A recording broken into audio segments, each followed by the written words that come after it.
John Lynch letting everybody in on the pre-draft presser, what the Niners' plans are. Did we learn some clues to what the Niners will do on Thursday when the NFL draft kicks off? Purdy in, Kittle out at 49ers offseason program getting underway, and good news on Christian McCaffrey. All that and more coming up on today's Locked On 49ers.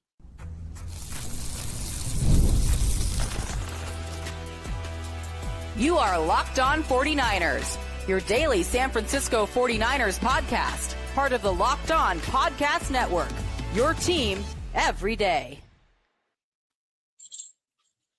Welcome to Locked On 49ers. Brian Peacock and Eric Crocker with you as always at BD Peacock at Crocky209. Thanks everybody for making this your first listen on the Locked On Podcast Network, your team every day. Love and appreciate all of our everydayers out there, especially those who show up on Wednesdays and our Winky Wednesday episode as we record Tuesday evening live on YouTube. Of course, I'll introduce today's guest momentarily.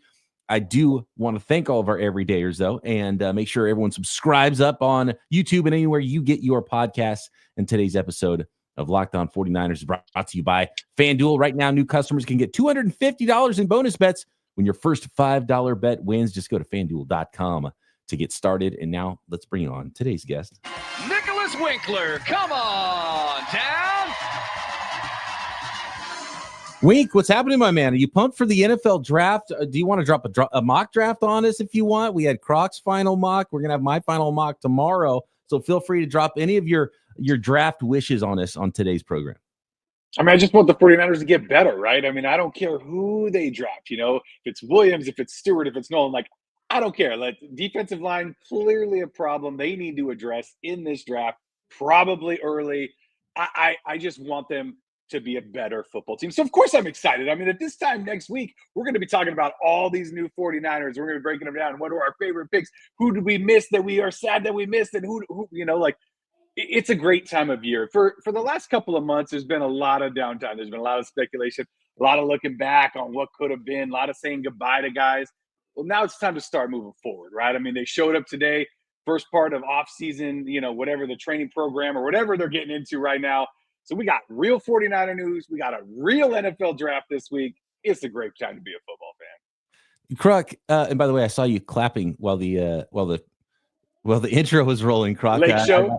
I got some playoff basketball going, and that's okay. I almost forgot. It was off-season program beginning and players showing up, and I'm like, oh, that's right.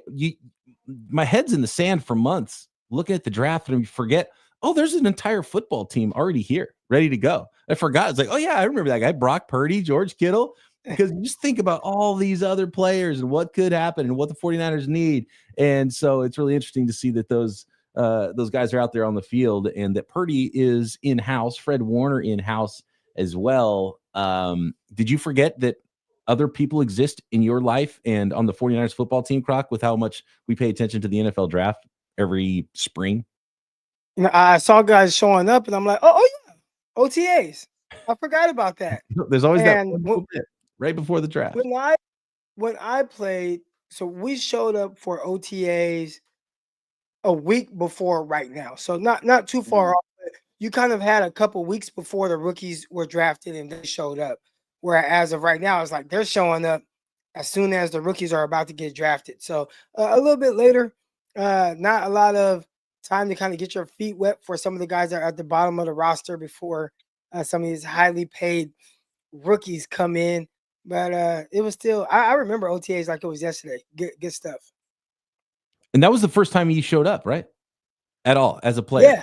Or did you start in the summer because you were on a different situation, right? When you got signed? Nah, I signed in February or maybe I was having workouts in February. I want to say I had my Jets workout at the tail end of February, and I signed March 1st, or it was something along those lines. But early March, I signed, and there was a little discrepancy between if I was able to show up with the veterans for the start of OTAs, which was April, 12th or something, or if I had to show up with the other rookies and start with rookie minicamp and then go from there. But they were able to let me show up with the veterans, and learned a lot. OTAs, pretty chill time. I know there's a lot of veterans that don't like showing up, but I mean, it was essentially you were there for 5 hours. You show up, you kind of, depending on if you're on offense or defense, you start at like 8 a.m. You'd go for 2 hours in film, eat a little bit, and then hit the weight room.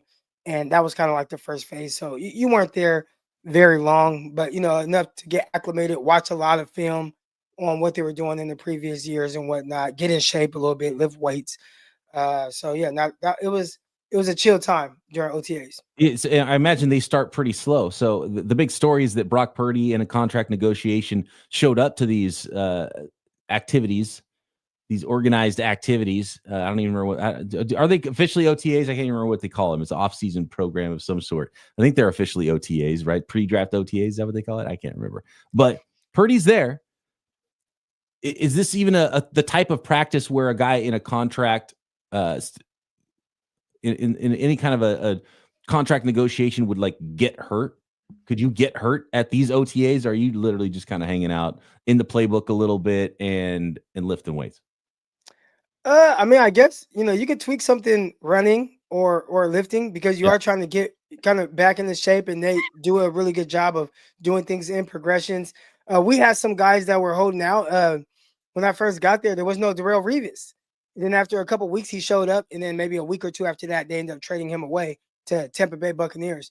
But yeah, so some guys that are in contract disputes, they may not show up for OTAs. And it's not like you can get fined or anything, so they'll do work away. Now, when it's quarterback, it's a different situation. I know there was kind of some rumors when I showed up, and there was Tim Tebow there. And it's like, I think they're going to cut Tim Tebow. And then sure enough, after a few weeks, they end up cutting Tim Tebow. And then once Geno Smith showed up, he was drafted. He showed up. Then there was the Mark Sanchez, Geno Smith type stuff. And I was there. I will say the noise is much louder on the outside than it is in the building. It was, you weren't talking about it, but every day that, I'd show up, it's the morning time. I'm getting breakfast. And it's kind of weird because I've always been on this side of things, right? With you guys as a fan watching things on TV. And then when you're actually there in the building and you look out the window and you see Sal Paolantonio reporting and you see it live on the TV while you're eating, and they're talking about Mark Sanchez and Geno Smith and who's going to be the starter and all these things, that really was something that was not discussed at all inside the building. Before you get too far off of this, guys, you ask if you can get hurt at an OTA. I pulled something in my back sneezing. All right, come on. Dude, I hurt myself playing slow pitch softball last night, but we're not in the prime of our playing careers either, Wink, because I could see your reaction when I said if they asked if they could get hurt. And it's like, could we get hurt? Absolutely. Like that's a big time workout for me, whatever they're doing. That's light work for them. But for me, I'd be like, I'd be dying and probably would 100% be getting hurt just from running and lifting on that schedule. We had the unique outside of Revis, but again, this 12 years ago now, however long, 2013, they had like 100% participation with OTAs. So sometimes some of the big dogs don't show up. They were all there. Big Mo, Muhammad Wilkerson, Antonio Cromartie. You think of anybody with a big name, they were all there for OTAs. Also, Cromartie got a big paycheck for showing up to OTAs, so I think there was a little incentive there. But the Calvin Pace and all those guys, they showed up for OTAs. That's a good way to do it, because you go through this draft process, Croc, and you hear the whispers and there's reports like, oh, so-and-so maybe doesn't work that hard, doesn't, show up to everything. And it's like, well, let's write it into his contract. So there you go. Show up if he wants to get paid, and there you go. And then you show up to OTAs there like Cromartie. So yeah, so it was quiet in the building. You didn't go to like Tim Tebow and say, "Hey Tim, what's up? I heard they're going to cut your ass." What's the deal? No, and Tebow was very unique. I don't know if it was like fake or like a facade, but you hear all these things. It's like this super godly person and virgin in college and all that stuff, and the legend that he was in college. And I remember walking around the facility and passing by Tebow, and he's like rapping Lil Wayne lyrics or something there. And he was kind of a cheater in a lot of the drills when we were doing our OTA workouts. Anytime he was in my group, I knew he was going to try to find any way to kind of get an edge, even if he had to cheat. So those are some cool little memories of Tim Tebow before he got axed and was out the building. He's a winner. If you ain't cheating, you ain't trying, man. If you ain't cheating, you ain't trying. All right. Wink, I want your thoughts on what's going on with the 49ers. Who's there, who's not right now? The comments from Christian McCaffrey and where he's at seems to be in good spirits and good health coming into the season, which is obviously really good news. And John Lynch's pre-draft press conference and what hints he might have dropped and if he changed our minds about what our thoughts were for the San Francisco 49ers and what will happen starting Thursday night next. Today's episode of Locked On 49ers is brought to you by FanDuel, America's #1 sports book. The NBA playoffs are here, and FanDuel is giving new customers an incredible way to get in on the action because right now, when you join FanDuel and place your first $5 bet, you'll get $250 in bonus bets if that first $5 bet wins. Love how FanDuel makes betting so easy, whether it's picking your favorite team or diving into player props, from three-pointers to steals to assists. FanDuel has so many ways to bet on your favorite player props. And by the way, last chance to get in on those NFL draft props as well before this weekend. Plus, after the game tips off, you can even combine your live prop bets into same-game parlays for a chance to win even bigger. They got some draft parlays you can get in on as well. So don't miss out. Head to FanDuel.com or download the app and claim your $250 in bonus bets today. That is FanDuel.com.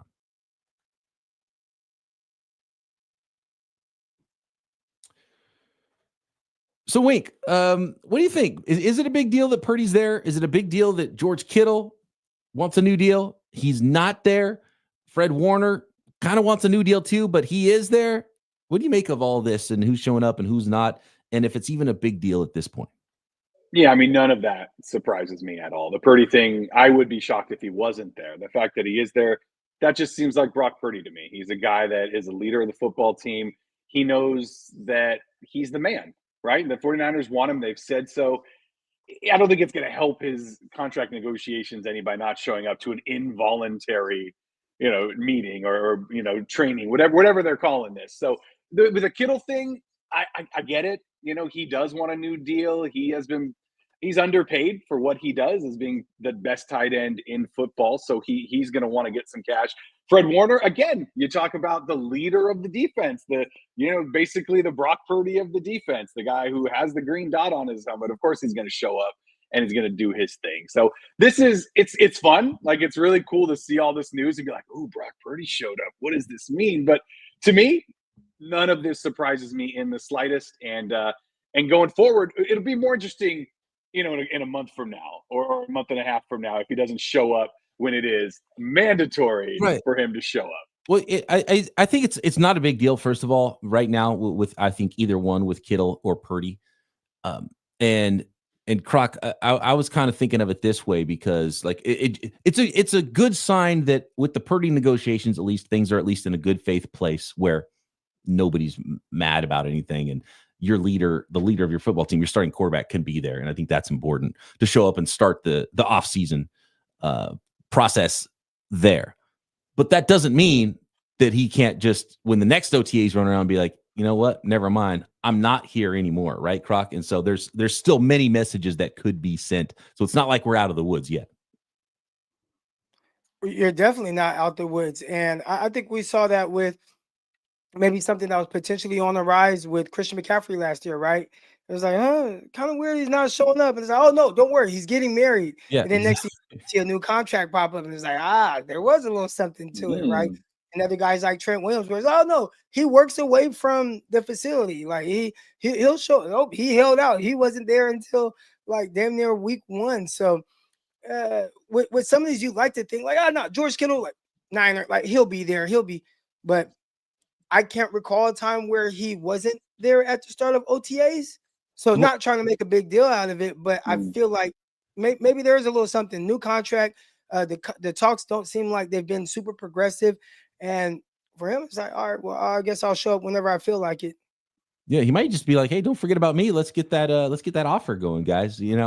And again, this is voluntary. It's not a big deal whether guys are there or not. I think it is a good sign when your starting quarterback is there, and it's a good sign for where negotiations are right now. Those can obviously change. Kittle's could get done tomorrow, and Purdy's could drag into September, right?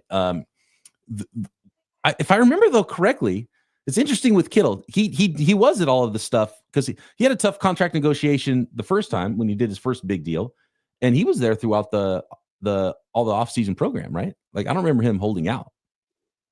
When you talk about the CMC stuff too, like, oh, he's getting married, he's not there. He's about to be a father, I think, now. And then now it's like, oh, but he's there now, but he couldn't be there before. With the Kittle stuff, I think that's purely 100% a contract thing. I think that's just hey, see how it is around the locker room without me for a few days, but I don't have to be there. I'll be shocked if he doesn't show up to OTAs because it's George Kittle. And again, he feels like he wants to be a Niner for life. Prove it.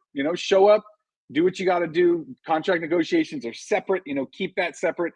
But for this, I think this is a little bit of a play on his part, but I'm not too worried about it. Some folks were wondering if Fred Warner was going to be in the same boat as George Kittle. He said he's going to be there throughout. He showed up to OTAs. He's going to be there throughout all of OTAs. And he also gave a good news injury report for himself because he dealt with the ankle all last year. Said he didn't have to get anything surgically repaired, and he feels good, and it's all healed up, and he's ready to go. So really good sign there for Fred Warner, who's the leader of the defense on this football team. And then you've got Christian McCaffrey, who was in good spirits. By the way, Christian McCaffrey, so he's going to be a dad. I didn't even realize that. So Christian McCaffrey, it's actually a perfect opportunity for Christian McCaffrey, who said he's 100%, no setbacks, no restrictions right now, which is a really good sign to start the offseason program. He said that was his goal, was to start the offseason program and not have any restrictions and be ready to go. And that's where he's at. So that's an awesome sign for Christian McCaffrey.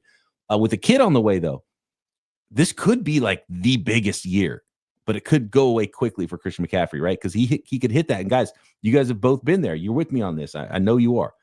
That small period of time, which is probably just this season, probably not for him, but for me, it was a season long, right? That where you get the dad strength, but you don't get the dad bod yet. Christian McCaffrey with dad strength. I mean, this could be the best season yet. I had a child at 19, 20 years old, so the dad strength hadn't quite kicked in just yet. Now though, I'll get out there and I'll lift with my players, and they're like, "Damn, Coach Crocker, you're strong." And it's like, yeah, that's right. Work hard for this, but really, it just doesn't go anywhere. I saw you that clip of your footwork doing some drills with the kids too. So yeah, you got it, Croc. Well, you strap it on, get out there. Short areas. Okay. Bursts. Yeah, I get it. I'm the same way. I'll play soccer with my kids. I'll be like, bam, bam, bam, bam. They're like, Dad, do it again. I'm like, nah, I need 5. Yeah, no, I get it. Let's talk John Lynch, San Francisco 49ers draft. It's the bigger deal right now than what's going on at OTAs, whether guys are there, whether guys are not. But it was a nice reminder, and seeing the gang get back together right before the draft is kind of really cool. And I like the way the league does that. You get a little quickie right before the draft with the veterans, start the offseason program. You have the draft, then the rookies immediately show up to rookie mini camp. And then you're off and going. You got some breaks built in there as well. And of course, we have plenty of time to talk about McCaffrey and especially Kittle and Purdy. It's going to be the biggest conversation. Hopefully it's not a conversation anymore in June, but let's be honest, it's going to be a conversation in June. I have a feeling about Purdy and George Kittle. So we'll have plenty of time to check in on those guys. John Lynch gave some hints. I don't think John Lynch said anything that would really change my mind about what I thought about the 49ers draft, about what I thought was going to happen. I thought there was a couple of interesting things. One, he said they had 20 first round grades this year. And he said the last 2 years there were 23 and 15 respectively. So a fairly strong draft of first round grades. There was some talk that some people might have only 12 first round grades this year, and it was a really bad class. I don't know that that's necessarily the case. I think maybe there was a lack of blue chippers at the top.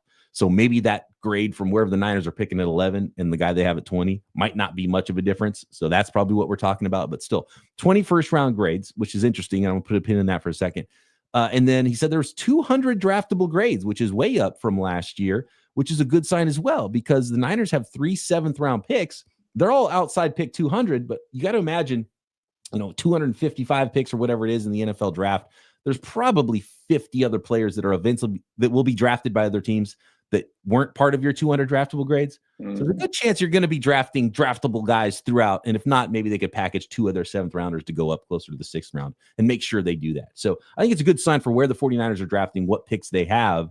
But I think one of the big things that we could see is trades. And I know Croc had a trade in his mock draft.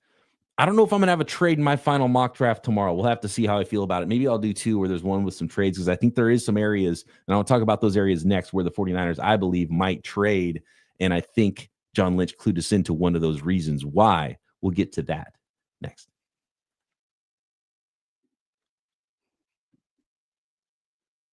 This episode of Locked On 49ers brought to you by Amazon Fire TV. Did you know your Fire TV is also an Xbox? Turn any TV into your gaming and entertainment hub with Fire TV Stick 4K devices. How does it work? No console required. Just grab your paired controller, subscribe or sign into Xbox Game Pass Ultimate with EA Play included.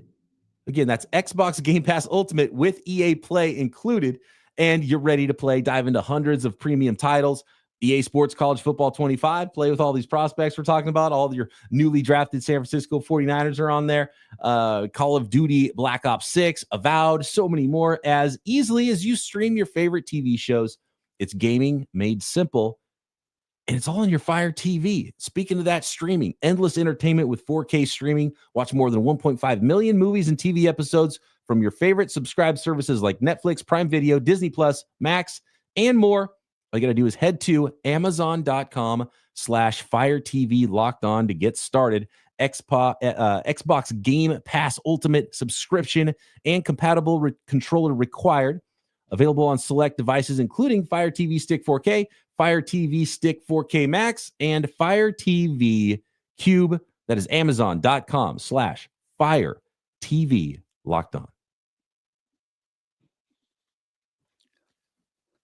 I hope that the San Francisco 49ers have a better draft than whatever the hell I'm watching in this San Francisco Giants game. God, they just gave up a grand slam. I mean, they are just getting destroyed. Hey, it's a long season, man. 162 games. You're going to have some stinkers. Somebody in the chat mentioned something about the Giants game, and luckily I do not have it on here. So, doing cool. Not trying to get too happy. Blew a lead last game in the first quarter, so I can't wait for that. Second half. That Warriors-Lakers series is going to be fun in the playoffs. Oh yeah, shoot, Lakers got to get there first. 49ers draft. So 21st round grades, guys, and maybe that's the first 20 picks in the draft. John Lynch said that everyone's kind of looking to move down in this draft, so moving down might not be as easy this year. John Lynch always does a good job of, like, even if he says something, I think sometimes he realizes he gave too much of a clue, and then he'll say the opposite thing right after. Like, he's like, yeah, everyone's trying to trade down, and then he's like, but we might trade up. And just like, he kind of just adds it on the end. He's like, oh yeah, I just said that. And he's like, you can't look too much. Or he's like, what did he say? I want to get the quote about the defensive lineman here. He said, where is it? Yes. Quote, you talking about defensive linemen, what they look for in their defensive linemen. Said you have to have the ability to set a firm edge. That's something we covet. And then you look at, can they put pressure? Can they threaten? And he was talking about players and their production. And he says, not always about production. And then he says, you always struggle when you project too much. Sometimes the production doesn't lie. And so, like, when you hear the first one, I'm like, okay, it's Shamar Stewart. When he's talking about, you got to set the edge. He's talking about get off. And it's like, those are all Shamar Stewart. And then you look, can they put some pressure? Can they threaten? Yeah, that's kind of Shamar Stewart. He threatens. He doesn't quite get home, right? Doesn't quite finish the job. No finish. And then right after that, he's like, well, you always struggle when you project too much. Sometimes the college production doesn't lie. So he's like, oh, okay. No, we still need numbers. We still, yeah. Shamar Stewart doesn't have the sack projections. At least he does have the pressures. Some pressures, right? When he says threaten, that's that first bit he's talking. Like, oh, they're going to draft Shamar Stewart, man. And then he's like, but you can't project too much in the college production. You're like, okay, maybe not Shamar Stewart then. So maybe Shamar Stewart shows up in my. Well, you don't want to give away your pick a couple of days before the draft, right? So he's like, oh wait, that's too much information. Everybody's gonna read right into that. They're not gonna tell like they don't. Here's the thing: there's all these reports. Everyone was like, it is for sure Mac Jones at this point in 2021, right? Remember that? So, and like even with Schefter coming up, it's like, I don't think the Jaguars are going to draft Mason Graham. It's like, okay, interesting. Maybe Mason Graham can fall to the San Francisco 49ers. But then I was like, oh yeah, the same guy that said the Niners are for sure taking Mac Jones. So what do they really know? And here's the thing: is the GM doesn't even tell the people that are blabbing to everybody, right? Go watch like I really love a lot of teams do their own little mini documentary style stuff about the draft, right? And then you're watching like whoever it is, the Colts, and Chris Ballard's in there, and you find out who they're going to take when Chris Ballard tells, like, literally the owner. The owner doesn't know. His assistant GM doesn't know. They've got the draft board, so they have some information, right? But even if literally the assistant GM couldn't possibly text Schefter fast enough to tell him who's Ballard's going to take, because he's looking at the draft board and they're looking at it. And he's like, all right, guys, we're going to take such and such player. And everyone's like, oh, okay, yay.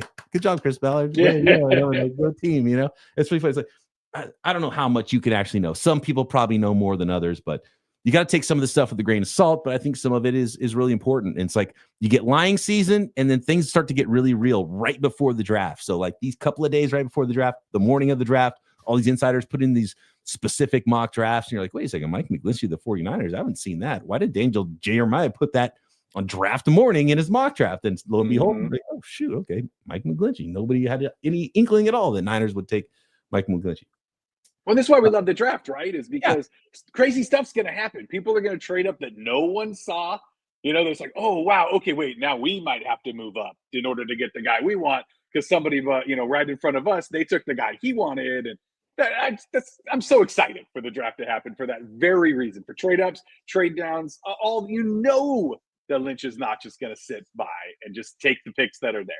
It's happened one time in their tenure. I'd be shocked if it happened again.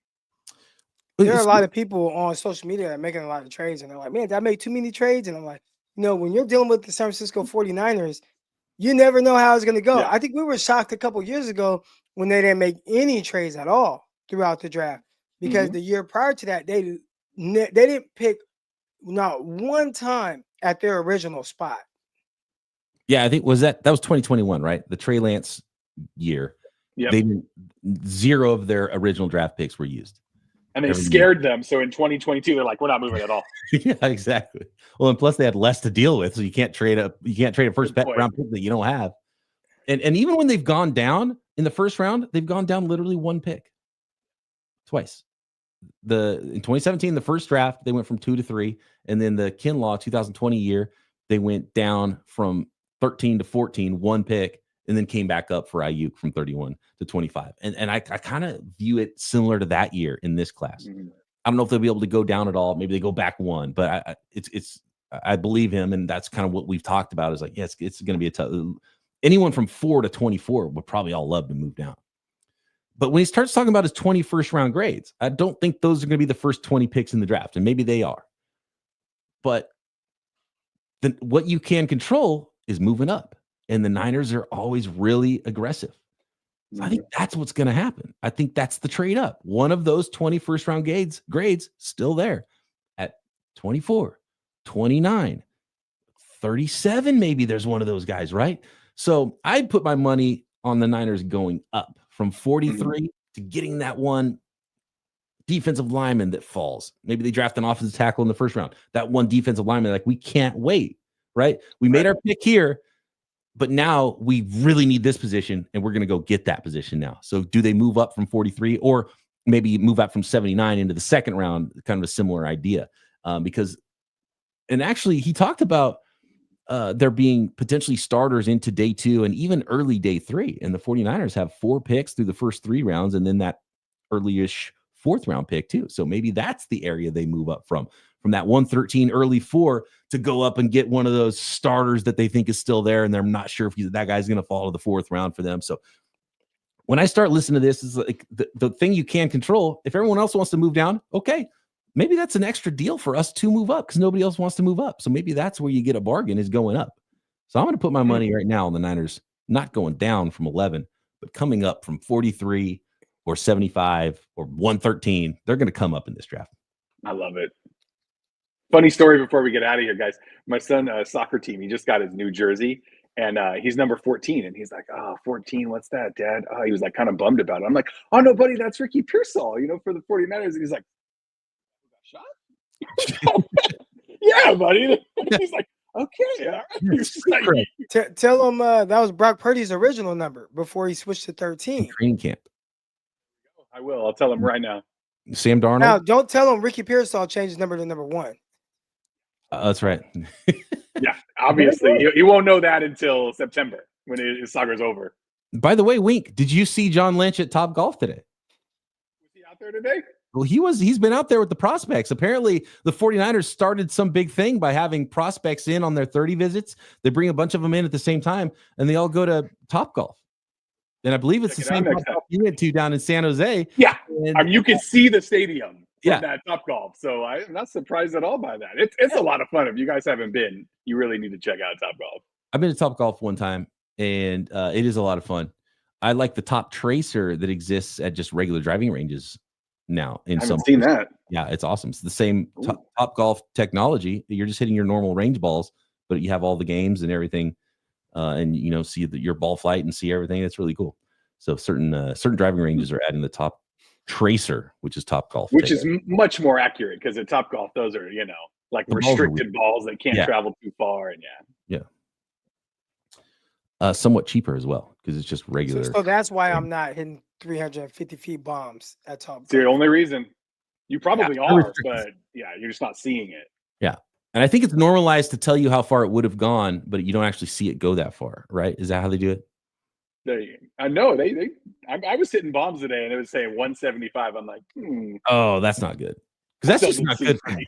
That's not good for the ego. You'd be like, oh, man, come on. That was at least 250. What's going on? When everybody else is hitting at 110, you're like, all right, I feel all right.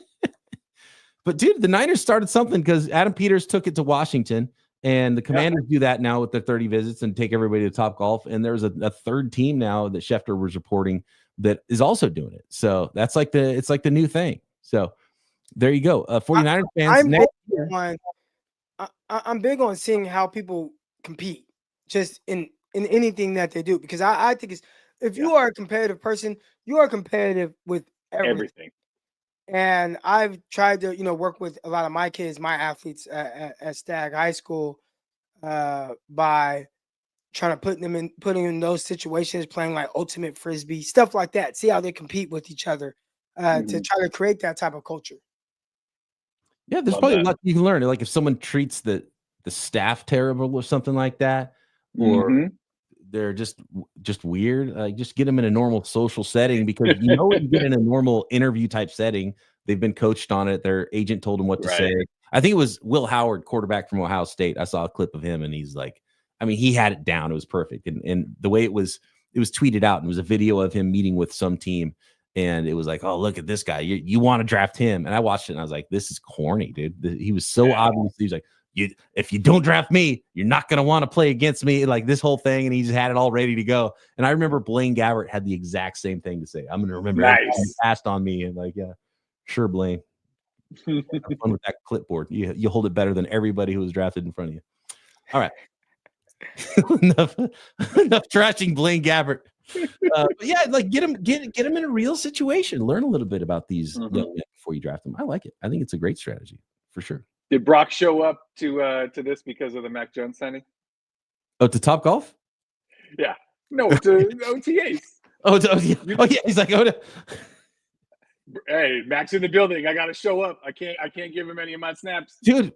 Possibly talking about competitiveness. He's like, take my reps, bro. I can see it, man. Same draft. Anything. It all matters, man. I love it though. No, I love that Brock Purdy's there. I mean, he's everything that you want in a leader, in that type of a guy. And so I'm sure the 49ers want to get a deal done, but the Niners are weird with their contracts too. And so we'll see, man. But it's at least a good sign where we're at right now. Hey, real quick, Farrell in the chat says, are you guys going live for draft day round 1? We will be live. We'll be live in San Francisco with Chapman. Well, if you are in the Bay Area, we'll be live with Chapman. Yeah, where he's doing his event. We'll be double live. We'll be live in person and streaming live as well when the 49ers pick, and probably showing up on Chapman's stream a little bit as well. So John Chapman, 49ers Rush, Broadway Studios. I believe doors open at 4 p.m. before the first round starts. I think he's doing it Thursday and Friday. Croc, you and I are going to be there, though, in San Francisco at the 49ers Rush draft party. Diamador Lenore is going to be there. We're going to be hanging out. watching the draft. And when the Niners make a pick, we're going to be going live talking about that pick, doing an episode of Locked On 49ers as well. And then just hanging out, chatting with the fans, watching the first round of the NFL draft. Broadway Studios in San Francisco. Go to 49ersrush.com. Check out JL_Chapman. John Chapman has all the information to get tickets and go hang out at the 49ers Rush draft party. It's going to be a lot of fun. Wink, you going to be there? I got to work, man.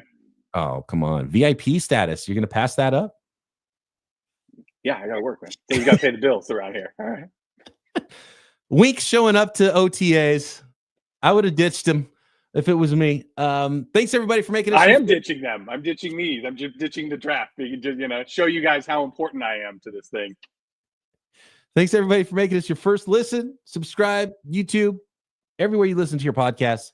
Croc and I back tomorrow. My final mock, our final thoughts before the NFL draft. Right here, Locked On 49ers.